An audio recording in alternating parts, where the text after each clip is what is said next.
T-Mobile sa internet habang ginagawa ko yung isang school project ko. Naghanap din ako ng extra income ng that time. So, hindi ko na pinalagpas yung ads na yun sa internet. Pinuntahan ko siya sa Ortigas. Nag-attend ako ng BOM. Nagustuhan ko talaga yung business. Pero, unang problema ko talaga nun, dahil estudyante pa ako nun that time, is pera. Wala akong pang-join. Talagang, gustong-gusto ko talagang sumali, pero di ko alam saan ako kukuha ng pang-invest. Pero ginawan ko talaga siya ng paraan kasi gusto ko talagang gawin to, gusto ko din talagang pumasok. Nung simula ako dito sa T-Mobile, talagang nahirapan ako kasi konti lang yung kakilala ko, mahihain din akong tao, so hindi ko alam paano ko talaga sisimulan yung business. So, ang ginawa ko talaga, naisip ko talagang gawin is umattend ako ng training para matutunan ko paano gawin yung business. Simple lang yung family namin, talagang budget lahat ng bagay. Hindi ako makahingi sa parents ko ng panglabas, pangbili ng mga gamit. So, kaya naisip ko magkaroon ng pagkakaitaan kasi gusto ko talagang bumili ng mga gamit para sa sarili ko, mga gadgets, damit, and syempre marami din po akong pangarap sa buhay. Naisip ko, kahit na meron akong mga leaders, meron company, meron training, I know na kailangan mag-depend ako sa sarili ko. Kailangan ako mismo meron akong believe sa sarili ko na kaya kong gawin. Kasi kung nagawa ng iba, alam kong kaya ko rin. So, ginawa ko lahat ng pwede kong gawin. Nag-research ako ng trainings, at nagbasa ako ng mga books, at nag-ask din ako ng mga advices and opinions sa mga successful na tao. So, by that, nakakuha ko ng mga tips and techniques, in-apply ko lang siya doon sa aking business, and hindi ko napansin na effective talaga siya and talagang magbo-boom yung business. Ang sarap ng feeling kasi hindi ko expect na aabot pa doon yung income ko sa business. Kasi ang akala ko lang talaga extra income. So, akala ko maliit lang yung kita, pero di ko expect na aabot pala talaga siya ng million. Kung talagang seryosohin mo yung business, seryoso talaga yung ibabalik niya sa'yo.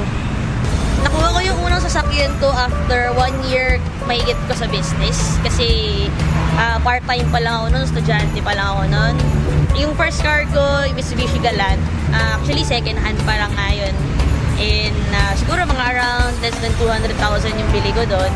So, because of that car, doon na nagsimulang mag-expand yung network ko kasi nakita na rin ng mga iba, nagkaroon ng resulta at nakapunta rin ako sa mga ibang place. So, after few months, siguro sabihin natin na after 6 months na pinalitan ko siya ng Ford Expedition kasi gusto ko ng malaking sasakyan para magmukha naman ako malaki. Iba kasi yung feeling naka-expedition ka. After ko mag-second hand ng kotse, naisip ko naman mag-brand new para yung kakaibang feeling. So, next car ko naman, third car ko is yung Hyundai Sonata. Ang saya kasi para siyang pang bridal car eh. And then, after nung Sonata, after 3 months, bumili naman ako ng Chevrolet Suburban. Pinalitan ko naman yung old ko na Ford Expedition para mas bago na rin yung family car namin.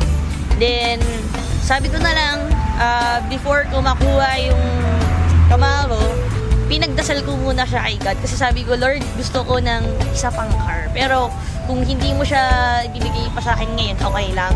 Pero, hindi ko in-expect na talagang darating siya.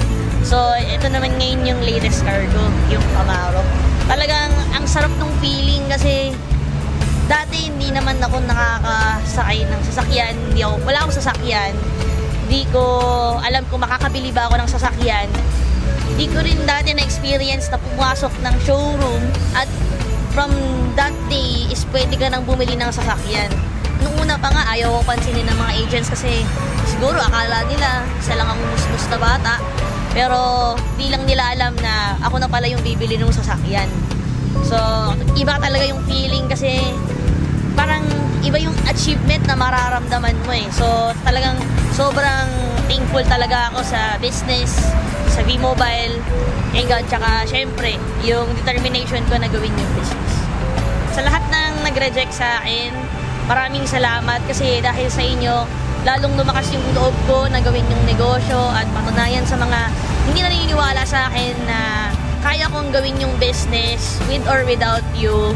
Dahil sa inyo, yung spirit ko na gawin yung business talagang sobrang grabe. Advice ko sa mga new members, number 1, maniwala muna kayo sa Diyos. Kasi siya yung nagbigay sa inyo, nagturo sa inyo ng opportunity na ito. Magtiwala din kayo sa company kasi yan yung magbibigay sa inyo ng mga commissions ninyo. And lastly, magtiwala kayo sa sarili ninyo kasi wala namang imposible kung marunong kang